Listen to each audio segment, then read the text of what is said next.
Good morning, one and all. Today we are going to learn about voice.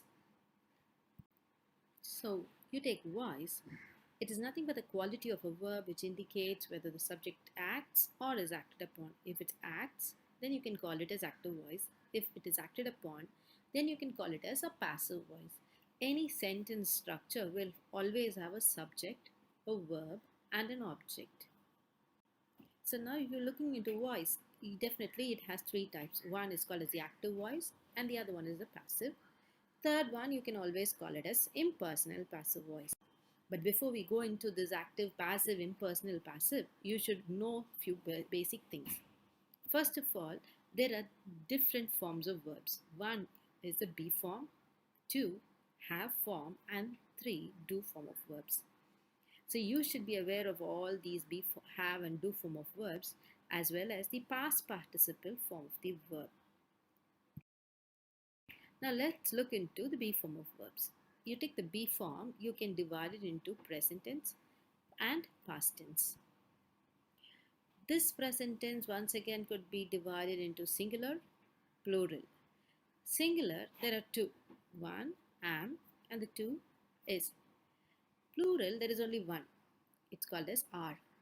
Past tense form of verbs could be again divided into singular and plural. Was is the singular form of past tense verb and where is the plural form of past tense verbs.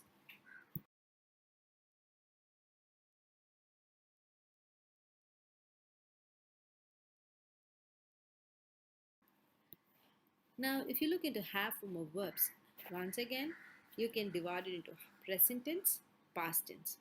Under present tense, you have again singular and plural. Under singular, has. Have is the plural form of present tense have form of verb. Whereas you look into the past tense, you have only one and that is had. Do form of verbs.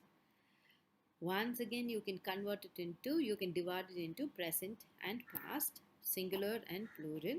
Present tense does is a singular form of present tense verb. Do is a plural form of a present tense verb. Whereas you take past tense, there is only one, which is did. Okay, now we've looked into the different forms of verbs. Now, how do you form a past participle form of a verb? Any verb given to you, you need to form the past participle. How do you do it? You take the verb and then next to the verb, you're going to add one of these endings. Either you add ed or d, en or n. When you do this, you get the past participle form. Example, let's take the verb give. If you're going to add n to give, it becomes given. So this is the given is the past participle form of the verb give. Okay. Now, since we looked into the basics, let's look into the sentence. How now you're going to identify, how you're going to identify the voice of a given sentence. Well, let's take a very simple example. The cat killed the rat. Now, first of all, we need to check whether it follows the sentence pattern. Does it have a subject? Yes. The cat is the subject. Does it have a verb? Yes. Killed, the verb is killed. Object, the rat. So now you're going to identify. Now let's look into this. The subject we said is the cat. The rule to identify whether a given sentence is active voice, then it has to follow a structure. The structure says the subject of a sentence and the doer of the action should be the same. Now, what is the subject? The cat. Who is doing the action of killing? It's a cat. Therefore, the subject and the doer of the sentence are one and the same. Therefore, this given sentence is said to be active voice. Next, let's look into how to transform this active to passive. The sentence which I told you previously is the cat. The cat killed the rat. Now we said the cat is a subject, killed is a verb, and the rat is the object. Now what is the tense of the verb killed? It's a past tense. Now all that you need to know here is the passive voice structure. What is the structure? It has to have a noun or a pronoun. That should be in turn followed by a be form of verb and then the past participle of the verb by and the doer. Now, what are the be form of verbs that we know? Am, is, are, was, were. Okay. Now, what is the tense of the verb given? Killed. What is the root form of the verb killed? Kill. Now, tense is past tense and the root verb is kill. So, what should we do? How to form the past participle? Kill plus ed, killed. Okay. Now, since this is in the past tense, you have a choice of choosing between was and were. So, let's keep that aside. Who's the doer? Cat. By, killed. Now, the noun is rat.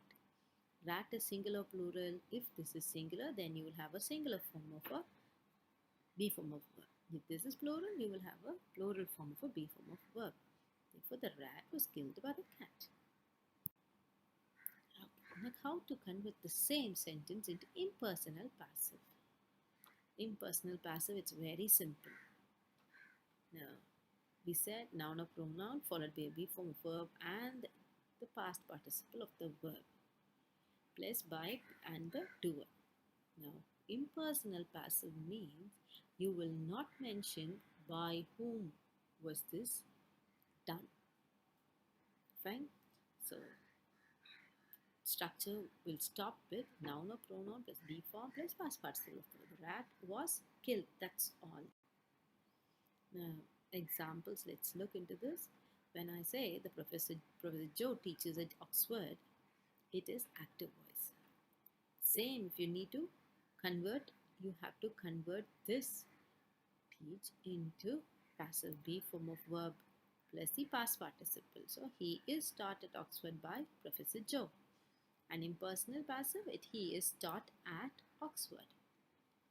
If the same thing comes as a question, how do they teach grammar? Once again, choose the verb. The verb is teach. Identify the verb. Look into the tense of the verb. It is simple present tense.